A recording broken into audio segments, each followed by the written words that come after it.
iets wat iedere keer weer heel logisch eruit ziet en heel logisch klinkt. Het is net echt het normale, zal ik maar zeggen, mainstream carnavalsgroepje.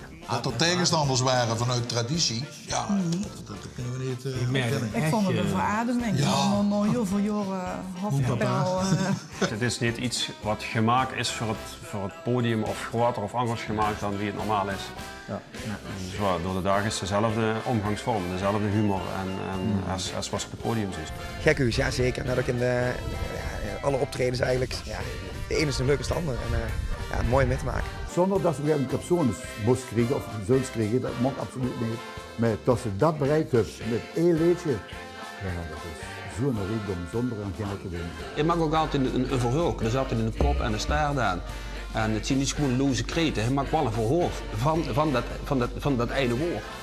LVK-bandje. Ja, LVK-bandje. Beschrijf dat eens. Nou, minst.